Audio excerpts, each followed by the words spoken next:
Salut à toutes et à tous et bienvenue pour un nouveau numéro de Bruit de Vestiaire, votre rubrique sportive sur Bias Media. Comme toujours, on vous sélectionne les 5 informations les plus incontournables de la semaine. C'est parti! Et on commence ce bruit de vestiaire avec la prolongation de la semaine. Marco Verratti poursuit son aventure avec le Paris Saint-Germain jusqu'en juin 2024.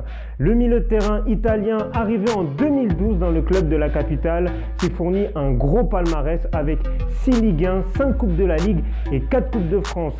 D'ailleurs, ça a été une semaine exceptionnelle pour le Paris Saint-Germain. Juste avant cette prolongation, le club a largement battu l'Olympique de Marseille lors du classique de la Ligue 1, 4-0, un doublé d'Icardi, un doublé d'Mbappé. Les temps sont durs pour l'Olympique de Marseille. Brewster peut-être trouvé. Oui, trouvé. Ryan Brewster, premier but en pro. Football toujours avec les résultats marquants de la semaine en Europe et on vous en a sélectionné 3. Direction l'Angleterre pour commencer avec un match spectaculaire entre Arsenal et Liverpool. Score final 5 buts partout en 8e de finale de la Coupe de la Ligue anglaise. Finalement, ce sont les Reds qui se sont imposés lors de la séance de pénalty, mais les spectateurs d'Anfield ont dû passer une excellente soirée.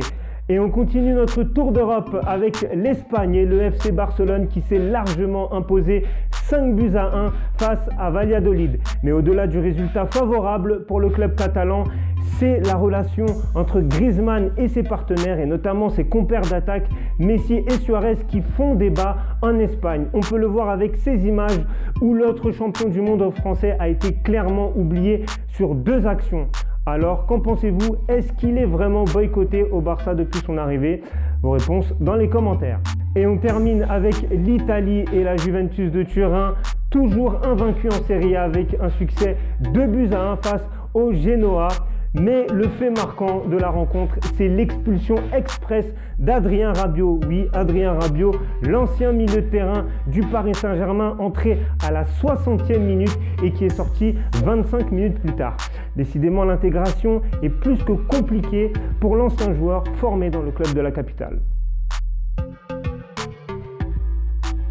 Et on poursuit ce bruit de vestiaire les amis avec du tennis et le Masters WTA qui a démarré cette semaine. Pour rappel, cette compétition réunit les 8 meilleures joueuses mondiales en double et en simple. Petit point sur la compétition. Tout d'abord le forfait de Naomi Osaka, numéro 3 mondial, remplacé par Kiki Bertens. La qualification pour les demi-finales de la tenante du titre, Svitolina. Et un petit cocorico, notre française Kristina Mladenovic, la française qui est engagée en double avec Timea Babos, qui est également en demi-finale de la compétition. Et on enchaîne avec du rugby et la grande finale de la Coupe du Monde qui aura lieu, je vous rappelle, le samedi 2 novembre à 10h heure française. Et la finale qui va opposer l'Angleterre à l'Afrique du Sud. Petit focus sur ces 2 formations. L'Angleterre, tout d'abord, c'est certainement l'équipe qui a le plus impressionné lors du tournoi et qui a sorti le double champion du monde en titre, la Nouvelle-Zélande, victoire 19-7. De l'autre côté, on retrouve les Sud-Africains un peu plus discrets sur la compétition. Ils ont battu les Japonais en quart de finale, pays hôte, et le Pays de Galles, le bourreau de l'équipe de France, dans un match très serré, 19-16. Alors donnez-nous en commentaire votre favori pour cette grande finale qui aura lieu, je le rappelle, samedi 2 novembre à 10h heure française.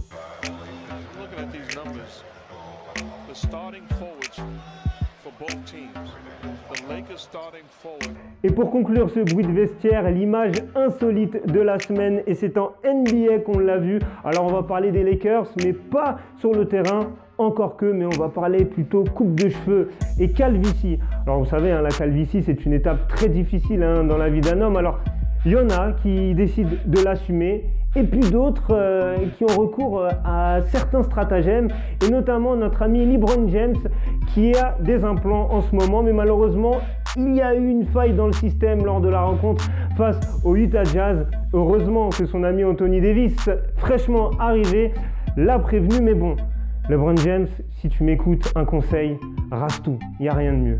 Et c'est la fin de ce 4e numéro de Bruit de Vestiaire. Comme toujours, n'hésitez pas à nous donner les sujets que vous avez envie que l'on évoque la semaine prochaine.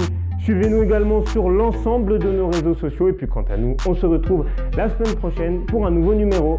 Salut à tous!